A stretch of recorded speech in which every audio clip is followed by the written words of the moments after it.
My daughter Faith said it would be nice once Mark Zuckerberg goes into the metaverse, we could just lock him in there. But no, we're going to be locked in there. He's going to be outside because he's going to be gathering the money and the information that he can sell about us that is going to make him richer and richer and more free while we become less and less real. And that is something that all the powerful people want. They want us to have relationships online so we don't bother them with the relationships, with real relationships that cause us to make demands. They want us to be free in the metaverse because they don't want us to be free in the real world where we get in the way of their power and their profits. At its core, augmented reality, AR, and the metaverse are media technologies that aim to present content in the most natural form possible by seamlessly integrating simulated sights, sounds, and even feelings into our perception of the real world around us.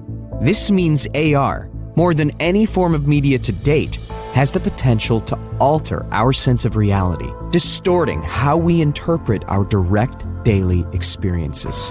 In an augmented world, simply walking down the street will become a wild amalgamation of the physical and the virtual, merged so convincingly that the boundaries will disappear in our minds.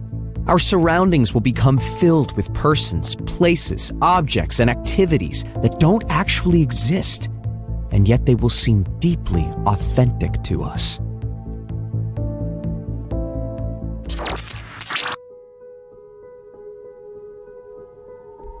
Let's face it, we find ourselves in a society where countless layers of technology exist between each of us and our daily lives, moderating our access to news and information, mediating our relationships with family and friends, filtering our impressions of products and services, and even influencing our acceptance of basic facts.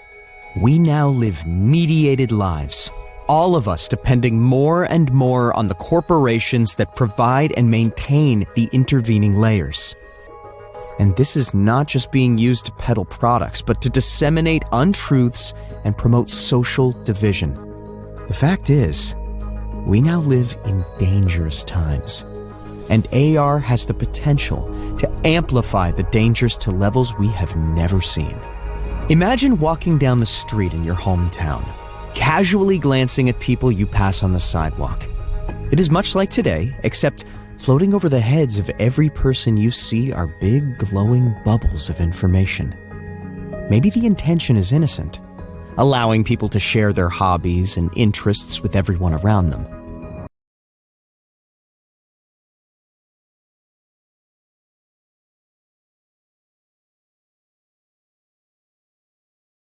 Now, imagine that third parties can inject their own content, possibly as a paid filter layer that only they use that layer to tag individuals with bold flashing words like alcoholic, or immigrant, or atheist, or racist, or even less charged words like Democrat or Republican. Those who are tagged may not even know that others can see them that way. The virtual overlays could easily be designed to amplify political division, ostracize certain groups, even drive hatred and mistrust. Will this really make the world a better place?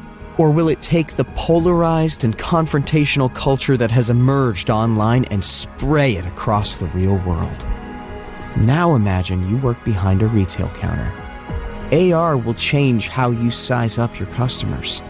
That is because personal data will float all around them, showing you their tastes and interests, their spending habits, the type of car they drive, the size of their house, even their gross annual income. It would have been unthinkable decades ago to imagine corporations having access to such information. But these days, we accept it as the price of being consumers in a digital world. With AR, personal information will follow us everywhere, exposing our behaviors and reducing our privacy. Will this make the world a better place? I don't think so. And yet this is where we are headed.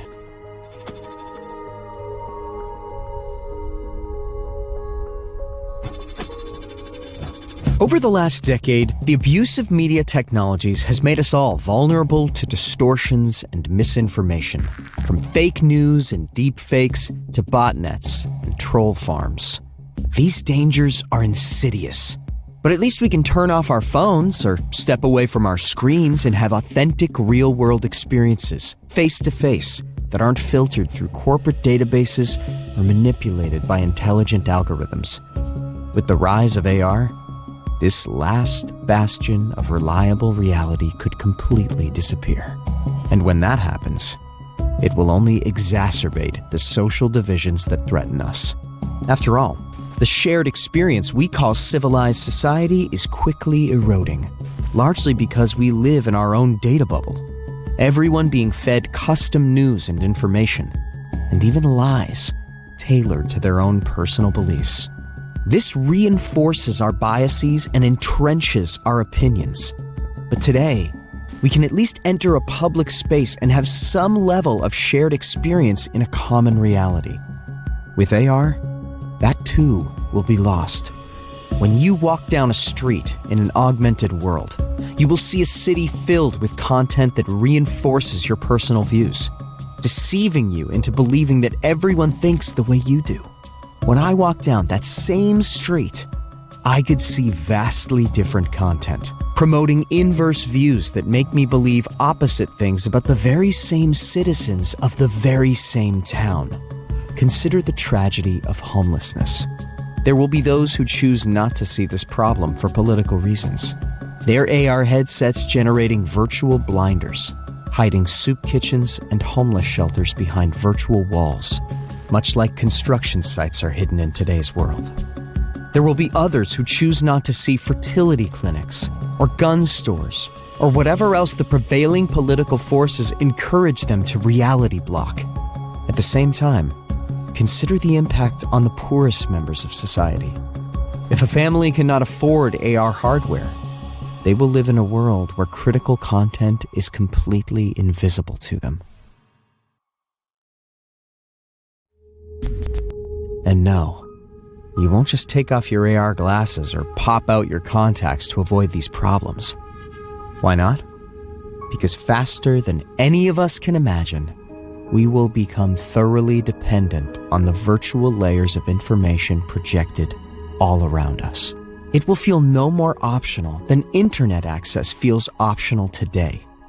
You won't unplug your AR system, because doing so will make important aspects of your surroundings inaccessible to you, putting you at a disadvantage socially, economically, and intellectually.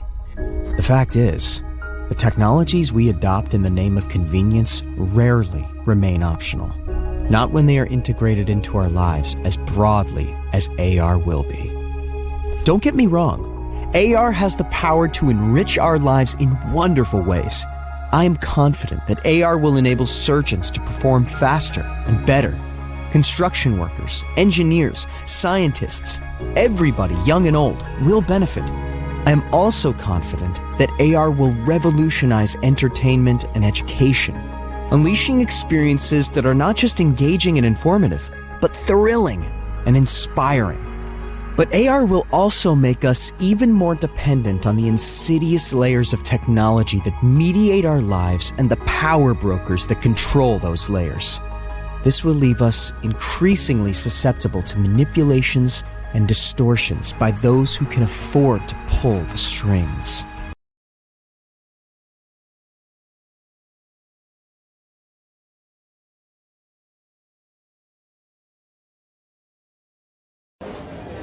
Subdermal implants. They charge themselves with motion like a self-winding watch. Like 13 years old. Bethany says she's booked us for Saturday. Are you free? Bethany, sweetheart. You don't need to make an appointment with me. I'm here. Right in front of you. I'm sorry, Mummy. Seriously, though. I mean, I might have to start limiting filter time. Just talk to me properly. Sorry, pretty Mummy. Do you want me to take that off you? Don't. No, it's all right. No, it's not. It's not all right. Beth, I'm here in front of you. If you want to talk to us, you don't need to make an appointment. Why don't you turn off that filter so we can see you properly? Sorry. All the arms and legs and every single bit of it. I don't want to be flesh. I'm really sorry, but I'm going to escape this thing and become digital. What do you mean? They say one day, soon, they'll have clinics in Switzerland where you can go and you'll sign a form and they'll take your brain and download it into the cloud. And your body? Recycled. Into the earth. So you want to kill yourself? I want to live forever. You just phone me? Now?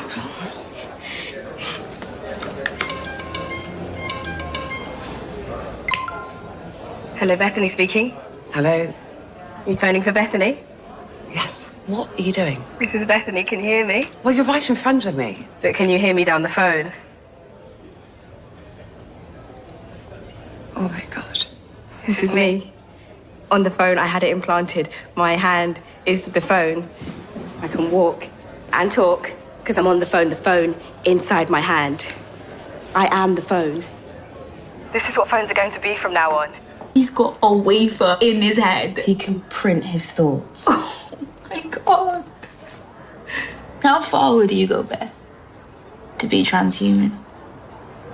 It's like, sometimes I think my lungs fill up with air and it goes in and out like some sort of bellows and it feels so thick. We could be so much better than this. We could be free. We could be flying. We should be wavelengths in the air. And look, Dad, Mom, I've just taken your photo. Send and send. It doesn't need the sound effect. I just added that because it makes me laugh. You promised me they wouldn't touch your eyes. Not after last time. That was years ago. Gran's had stem cells in her eyes since then. Yay! Thank you! Thank you! Things were okay a few years ago. Surprise! Now, I don't know what to worry about first. I'm only just beginning. What's it going to be like for you? We used to think the news was boring. It turns out we were born in a pause. I love it. The whole system's in pieces. So nice to have you back. What sort of world are we in? Hello, Mummy. I can't control it. What is that? I look ahead and see glory. She's lying to you! Are you with me?